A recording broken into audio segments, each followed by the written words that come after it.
SLBC tunnel విషయం మీకు గుర్తుందా? ముందుగా దీని గురించి అంటే గతంలో వీళ్ళు పనులు ప్రారంభించిన 4 రోజులకే కూలి దాంట్లో 8 మంది, 8 9 మందో దాంట్లోనే జలసమాధి అయిపోయారు. కిందనో మీదనో పడితే ఎంతో శ్రమ పడితే తప్పితే ఒక 2 మృతదేహాలు బయటికి రాలే. ఇంకా 7 మంది అందులోనే ఉన్నారు.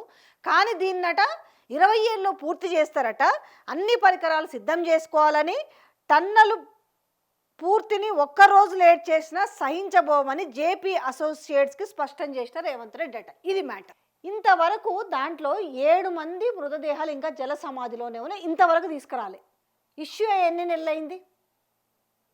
నాకు తెలిసి 2 రాష్ట్రాల ప్రజలే కాదు, ప్రపంచవ్యాప్తంగా ఉన్న తెలుగు ప్రజలు ఎవ్వరు కూడా మర్చిపోలేదు కదా. అసలు ఇంతకీ ఆ 7 మృతదేహాల పరిస్థితి ఏందని కూడా చెప్పుంటే బాగుండేది. ఆ జేపీ అసోసియేట్స్కి ఆ పొయ్యి, ఆ మిషన్, ఆ టన్నెల్ బోరింగ్ మిషన్ దాంట్లో ఇరుక్కుంది. ఆ మిషన్ మనకే రాదు. ఇప్పుడు ఏం చేయాలి? అవన్నీ ఇప్పి వీళ్ళు కొత్త మిషన్ ఆర్డర్ ఇచ్చి దాన్ని మళ్ళీ విదేశాల నుంచి వచ్చి పైసలే లేవంటున్నారు. ఇప్పుడు 100 కోట్లు పెట్టి కొత్త మిషన్ కొని, ఇప్పుడు నేను మీకు జేపీ అసోసియేటెడ్ కొత్త మిషన్ కొని ఇప్పుడు మళ్ళీ దాంట్లో సొరంగంలో పెట్టి తొలిచి 20 ఏళ్ళలో పూర్తి చేస్తారా? ఈయనేం చెప్తాడు? ఇరిగేషన్ 20 ఏళ్ళలోనేనట. 27 అంటే ఎన్ని రోజులు ఉంది ఇంకా? ఇప్పుడు ఆల్రెడీ 25 ఎండింగ్కి వచ్చినాము. ఈ ఇరిగేషన్ శాఖ మంత్రి ఏం చెప్తున్నారు? ఎస్ఎల్బిసి టన్నల్ పనులను 2028 వరకు పూర్తి చేస్తామని ఆయన చెప్పిండు. ఏం చెప్తున్నాడు ఆయన? ఇరిగేషన్ మినిస్టరు ఉత్తమ్ 28లో. ఈయన ఏం చెప్తున్నాడు? సీఎం. ఈడికిడికే పొంతన ఉండదు. ఒక ఆయన 27 అంటాడు, ఒక ఆయన 28 అని అంటాడు.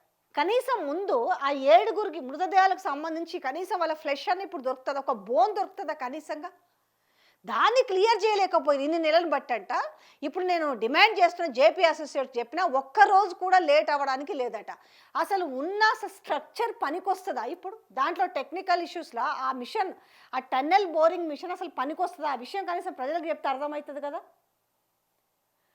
అరే గీడ ఉన్న యూరియా కొరత తీర్చలేకపోతున్నారు. 7 ఊర్లకు కలిపి 200 బస్తాలు వచ్చినాయి. కొట్టుకొని చేస్తారు, జుట్లు పట్టుకుంటారు మహిళలాడు. ఒక్కసారి పోరి, మీరు ఇప్పుడు 20 ఏళ్ళలో పూర్తి చేస్తారా, 28లో పూర్తి చేస్తారా, లేకపోతే చతికిల పడతారా? పక్కన పెడితే గడ ఉన్న యూరియా సమస్యను తీరుస్తలేరు. కానీ వీళ్ళట దాంట్లో ఇరుక్కపోయింది. అది ఎక్కడికక్కడ డిస్మెటల్ చేసి మొత్తం అది పాడైపోయింది. ఆ టన్నెల్ బోరింగ్ మిషన్ ఏ నుంచి ఇంకొక మిషన్ పెట్టి ఎప్పుడు మిషన్ ఆర్డర్ చేసింది అసలు? ఇప్పుడు ఆ జేపీ అసోసియేట్స్ వాళ్ళు కొత్త మిషన్ ఆర్డర్ చేసిరా, ఒక్క బేరింగ్ పోతేనే దానికి 300 కోట్లు ఎంత అవుతాయట. అది 3 ఏళ్ళు పట్టిందట ఒక బేరింగ్ పోతే తీసుకురావడానికి. ఇంతవరకు దాని సాయిల్ టెస్ట్ జరగలేదు. ఎక్కడెక్కడ షియర్ జోన్స్ ఉన్నాయో టెస్ట్ జరగలేదు. ఊరికైనా చెప్పేసిన అంటే ఇంకెంతమంది ప్రాణాలను పోగొట్టుకుంటారు? వస్తారా అసలు దాంట్లోకి ఇప్పుడు వర్కర్స్? ఏ ధైర్యంతో వస్తారు? ఇంతవరకు సాయిల్ టెస్ట్ జరగలేదు దాంట్లో. అసలు టన్నెల్ బోరింగ్ మిషన్ సంగతి ఏందో ఇంతవరకు తెలియదు. ఎక్కడికక్కడ పారిపోయారు. పనులు చేస్తున్న 100 మంది వాళ్ళు వచ్చేసి అక్కడనే రేక్ షెడ్లలో ఉంటారు. వాళ్ళందరూ ఈ 8 మంది దాంట్లో 9 మంది ఇది అయిపోయేసరికి జలసమాధి అయిపోయేసరికి ఒక్కడు భయంతో పరుగులు తీసిరు. ఎవరు వచ్చి పని చేస్తారు? పక్క రాష్ట్రాలకు తెలియదా ఇది?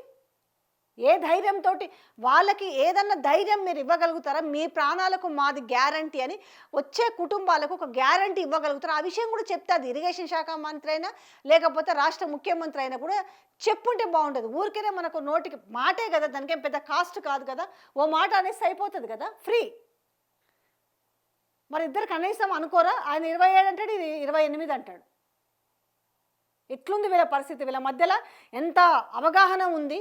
దానిపైన కనీసం అవగాహన ఉందా? అది చెప్పాలి కదా జనాలకి. ఏ వర్కర్స్ వచ్చి పని చేస్తారనలా మీరు ఏ రకమైన వాళ్ళకి ఒక భరోసాని కల్పించగలుగుతున్నారు? ఇది వీళ్ళిద్దరి మధ్యలో ఉంది. ముందు కనీసం ఆ 7 వాళ్ళ బంధువులకు కనీసం వాళ్ళ బోన్స్ అన్న అప్పచెప్పండి. అప్పుడన్నా కనీసం నమ్ముతారు, ధైర్యంతో అన్న వస్తారు. ఇంతవరకు సాయిల్ టెస్ట్ జరగలేదు. అది ఎక్కడెక్కడ షేర్ జోన్స్ ఉన్నాయో తెలవలేదు. అది సాయిల్ టెస్ట్ లేకుండానే కదా గుడ్డిగా దాంట్లో తోస్తే పాపం వాళ్ళు కదా బలైంది. మీ ఇంట్లోలో మీ కుటుంబ సభ్యులలో పోయి అందులో పని చేస్తే అప్పుడు చెప్పుండ్రి, ఇగో మా కుటుంబ సభ్యులు దీంట్లో మేనేజర్గా ఉండబోతారో లేకపోతే పెద్ద పొజిషన్లో వాళ్ళు ఉండి పని చేపిస్తారని అప్పుడు చెప్పురు, జనాలు నమ్ముతారు. ఉట్టిగానే జనాల ప్రాణాలు పరంగా పెట్టి ఊకనే వర్క్ చేస్తామని చెప్పి ఉట్టి గాలి మాటలు చెప్తే ఎవరు నమ్మరు కదా.